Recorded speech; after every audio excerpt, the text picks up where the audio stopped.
So you want to learn how to program, or you're required to take a course that teaches programming, or you started a new career and one of your job functions is programming. What is the difference between programming logic and programming? Hello, everybody. This is Nick Totero, Professor of Information Technologies and Computer Science at Lakeland Community College. That should be a fundamental question. What is the difference between programming logic and programming? They almost seem like they should overlap. And fundamentally, they do, but they don't. For example, I teach a course at Lakeland called ITCS 1010 Programming Logic. And I'm going to be using that as an example in this video, but I suspect if you're watching this video, you may have other avenues that drive you here, but I'm going to use ITCS as an example. And the best thing I can do is basically, let's go up to my screen and let's look at a course outline of programming logic. All right, up here on my screen, we have a course. It's been around for 40 plus years called Programming Logic. Obviously, it's been modified many, many times. And one of the things you will notice, I'm not going to go through the whole course. One of the things you'll notice is they don't mention a language. When we start talking about the difference between programming and programming logic, one is programming logic is somewhat language independent. Let me go back to my talking head here for a second, and let me show you something here. I have this. This is a book. This book was the very first programming book I used 40 years ago when I was in my undergrad. And if I go through this book and I was to show you the content of the book, about a third of this book, and we'll talk about that third in a little more detail, about a third of this book, we're still teaching different language. This was using Fortran. We'll talk about the language we'll use in my ITCS 1010 programming logic course. But the first third of the book is the same stuff we're teaching now. So let's go back to my screen here.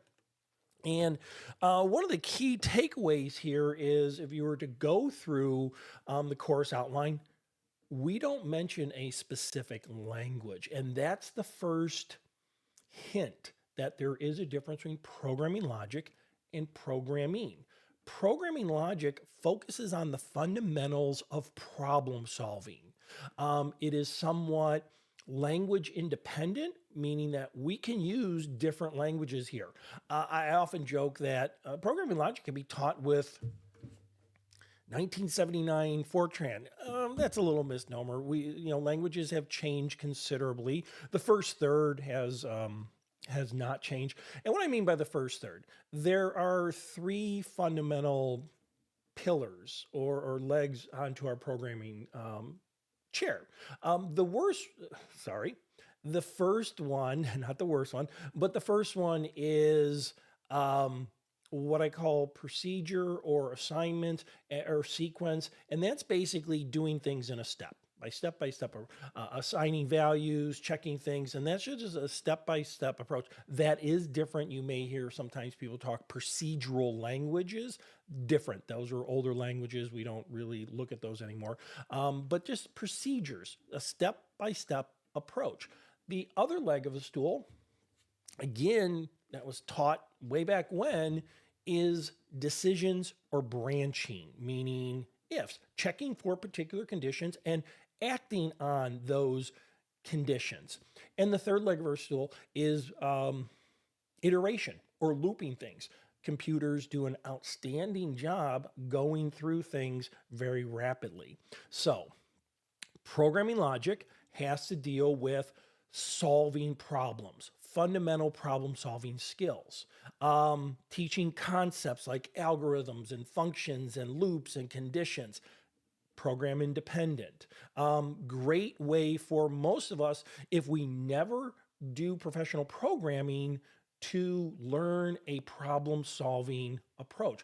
I've said this many times. Programming logic is, to me, I know that I'm biased to this, programming logic is one of the best courses you can have just to learn how to solve day-to-day problems, right? So now, with that being said, what language is often used teaching programming logic? Well, let me shrink this down a little bit. And the programming language that I use in my course is Python. Um, the things that I can teach with Python is the same things I can teach if I was to use Java, different structures, C, C++, all the programming languages that you may hear. But I chose in my programming logic course, it is a programming logic course that uses Python. It is not a Python course using programming logic. I know I'm kind of splitting hairs there. Uh, there's several reasons why. Uh, Again, going back throughout history, if I was to look back 40 years ago, I did not have access to a Fortran environment. It would be costly. You needed mainframes.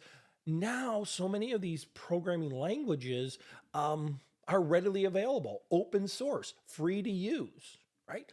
You probably already have Python on your computer. Now, you're not going to need that if you're taking my ITCS, but there's a good chance you already have Python on your computer because it's open source. It's maintained by what they call the Python Software Foundation license, free to use, community driven, meaning every morning thousands of people wake up not just using Python, but trying to improve Python, right?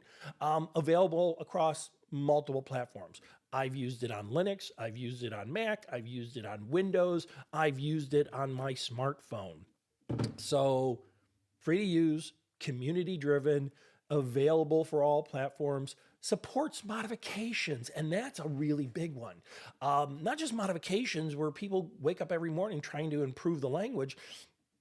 There are thousands of people wake up every morning improving libraries, improving functions that are freely distributed out there. So it is this really nice platform to use to do programming logic. Now, there are Python courses you can take. Let me show you something. Again,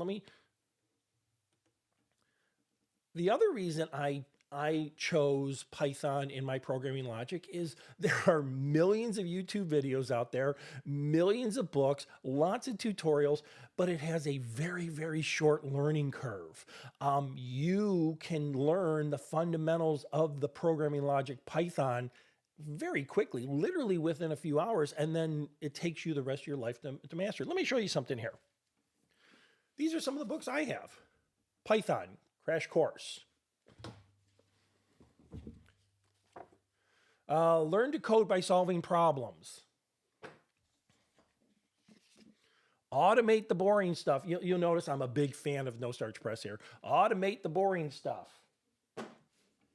Oh, here's another reason. Remember when I keep saying that those three pillars at 30%? Well, one of the other areas that needs to be explored in a programming logic is the concept of object-oriented programming. Python, Java, these are object-oriented programming. We represent things as objects. Not going to go down that path. And Python is extremely strong in that regards. And what you can learn in Python and object-oriented programming, you can use in other languages. What's this? Object-oriented Python. Ooh, then you can start doing really kind of fun stuff, just kind of hobby stuff. Cracking codes with Python. Got all these books here. Python for data science. So, programming logic is about understanding the foundations of any programming language and using the skill sets, focusing on the fundamental problem solving. If there's anything you pull out of this video, it is programming logic is about problem solving. Programming is about implementing those problem solving techniques that you use. What is the syntax of command lines? That has to do with programming. What language is used in what particular case? People ask me all the time, what's my favorite language? Well, in my particular environment, what I tend to do outside of the programming logic world is I tend to do a lot of automation. I tend to do a lot of cybersecurity. I tend to do a lot of data analytics, which bodes very, very well to use Python. But there are other people who do application development on their phones. That's probably going to be better suited in the Java realm and then other programs that would be associated with that. So Problem solving. Programming logic is about problem solving. Programming is about specific languages and how we would implement those problem solving techniques with those language. Again, I tend to use Python because very short learning curve and it's readily available to everybody out there. And there is just a wealth of, you saw this 5 or 6 textbooks, a wealth of available resources out there, right? So I hope you enjoyed this video. It was short, it was sweet. It was meant to just kind of begin to show you the direction of the differences between a programming logic, problem solving, and programming, the implementation of those problem solving techniques. So with that being said, let's go and learn something.